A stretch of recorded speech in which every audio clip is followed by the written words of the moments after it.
Jim West, Desperado, Rough Rider, no you don't want nada. Suicide Squad is finally out, and hopefully you've had a chance to see the movie already, because this review is going to be spoiler-filled. I've already done a spoiler-free review that's on my channel right now, so this review is going to have spoilers, just another warning for you. Let's talk about it. My favorite part of this movie is easily the first 20 to 30 minutes. I like the setup for a lot of these characters, even though it was very exposition-heavy. I really liked the scene with Deadshot and Batman and his daughter. That was what I talked about as an integral scene in my spoiler-free review that I didn't want to talk about. That scene was when Deadshot decided not to try to kill Batman because his daughter intervened. Batman felt much more like the Batman I know in the very small scenes he was in. I liked him standing back there like, "Are you gonna shoot me? Or are you gonna listen to your daughter?" Thank God his voice isn't like that. I do love Christian Bale though. Oh my God, that voice. Pull the trigger. But that scene added more to Deadshot's humanity. I really liked that scene. I also liked when Batman punched Harley just once underwater. That was pretty funny. That was a good laugh. One of my biggest gripes with Deadshot in this movie is just sort of my own personal opinion, but I wanted him to wear his mask more. I wanted to see more of that mask on him because I didn't really get to feel Deadshot as Deadshot. It was sort of like Will Smith as Deadshot because he took the mask off all the time. And the aspect of the movie that I wanted a lot more of because I liked it were the flashback scenes where you learned a little bit about Harley and Joker and how their relationship developed. Those scenes were almost the movie I wanted. Just imagine how cool that movie could be, just a psychological thriller drama with just the Joker and Harley and watching their relationship blossom and watching Harley become corrupted by him. That movie, I want to see that movie. Despite the fact that I liked most of the characters in the Suicide Squad and I wanted to see them in a better movie, I didn't feel they were very well utilized. Certain team members, like for instance Slipknot, I mean that guy was just like, hey, fuck you, you suck, get out of here. He had like nothing to do in this movie. Captain Boomerang was entertaining as a presence, but I mean there's a scene where he just takes his boomerang and throws it into this big thing and it just goes zzz.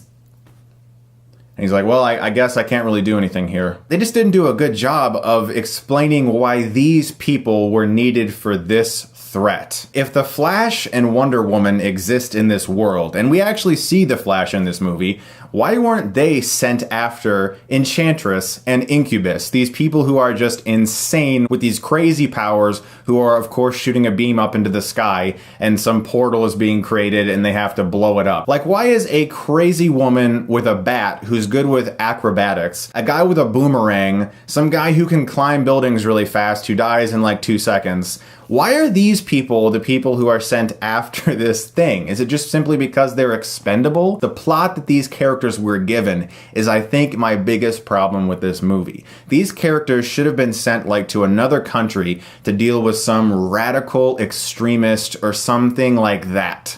Which is more so like what the comics are like, not some witch who's opening a portal in the middle of the city. I mean, because in the end, it all comes down to somebody throwing a bomb into this thing and they shoot it and it explodes. I mean, it was basically like the end of Sharknado, where they just throw bombs into all of the tornado things to make everything explode. And everything's fine after that, I guess. Also, the musical choices in this movie were very abrasive and didn't really match with the tone. There were a few times where I was like, that's cool, like Eminem's Guess Who's Back Again, that worked. But then there were other times where I'm like, this song is all I'm hearing right now. And it felt to me like David Ayer wasn't going to pick these songs. But after Batman v Superman was criticized for not being fun enough, they just put in all these fun songs that didn't really match with the filmmaking to try to make the film more fun. Also, the line where Will Smith is like, what are we, some kind of Suicide Squad? I was like, really? Venom in Spider-Man 3. What am I, some kind of Venom? Peter Parker. What am I, some kind of Spider-Man? Clark Kent. With these powers, I am some kind of Superman. Bruce Wayne. In this outfit, I kind of look like a Batman. Let's talk about Viola Davis. I didn't really mention her that much in my original review because one of my biggest issues with her character was a gigantic spoiler. I thought she was a better adversary than Incubus and Enchantress. That woman was scary. Like, this woman scared me. Those other two guys were like, whatever, who cares? This woman, I am scared of Amanda Waller. She was very good in this movie, a very good performance. But there's this scene where she just like murders her associates, and her excuse for this is that they didn't have clearance for the information that they were receiving and that they were working on. So why did you have them work with you? I don't get that. I really don't. And then there's like this obvious, very forced dialogue moment where they're like, and you thought we were the bad guys? Like us, audience, like us. I get it. They're trying to make the good guys in the movie look worse than the bad guys so that we then side with the bad guys. That's what you do in a movie where you're supposed to side with the criminals. In Ocean's 11, you're supposed to care about Danny Ocean and his team because he's stealing from somebody who's also kind of an asshole. And so you start to side with the criminals. That's what they did in this movie by taking Amanda Waller and making her look actually worse than the Suicide Squad. And it was very obvious. Something I was super excited to see in this movie was Killer Croc. I have always liked Killer Croc. This is a very sympathetic character. You feel for him because he has this condition that makes him this way, and he's always like in the sewers and he's hiding and he's afraid of things. And he's just a very cool, sympathetic character. I always liked Killer Croc. And in this movie, he's just kind of sidelined to be this guy who sits on the corner and goes, huh.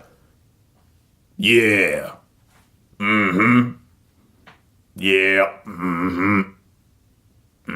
That's Killer Croc. They didn't do anything with this character. He got nothing. He got to throw the bomb at the end, I guess. Also, Katana had nothing. I mean, she had one shot where she was crying, talking to the soul of her husband and the sword, and that is it. That is the limit of her characterization. She had really nothing to do in this movie at all. See, it bugged me because they have this threat that is obviously in dire need of some super people, and they have a team of people who can throw boomerangs and can punch people really good, and a couple people, like Diablo, who can do some serious shit. And he doesn't even want to do anything for 70% of the movie. So I'm like, why are these guys up against this thing? It just, the plot did not mesh with the characters. They should have been given a totally different assignment. Also, let's talk about Flag in this movie, played by Joel Kinnaman, who, once again, is bland as shit. I don't believe him as this guy.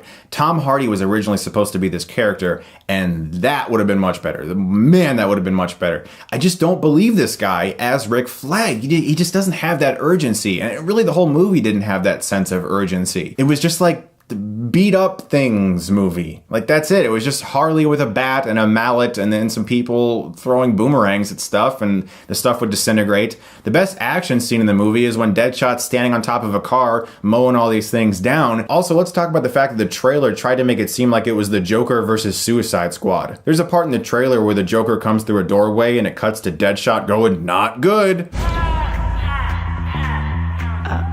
Not good.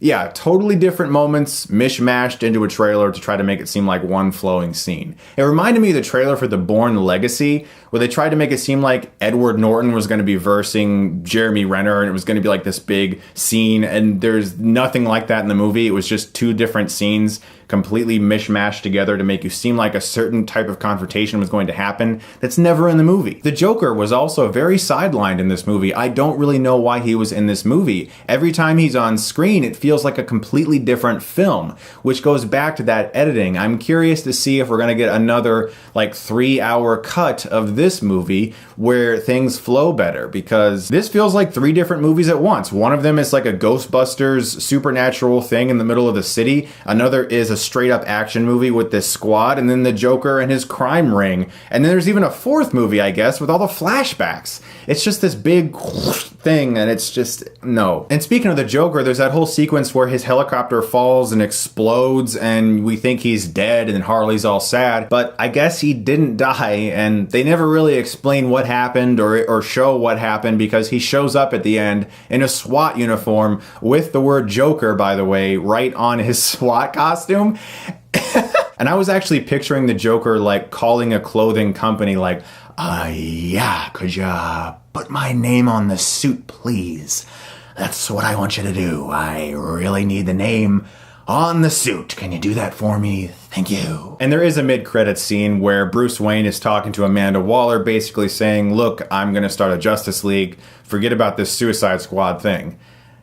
And I didn't know what to think about that. I was like, are they telling us to forget about the Suicide Squad because the Justice League is happening? Or is this... Huh? Well, the Justice League, I guess, is coming and it looks good, so hopefully it is. So those are my spoiler-filled thoughts on Suicide Squad. I think that there is somewhere in this movie a good movie.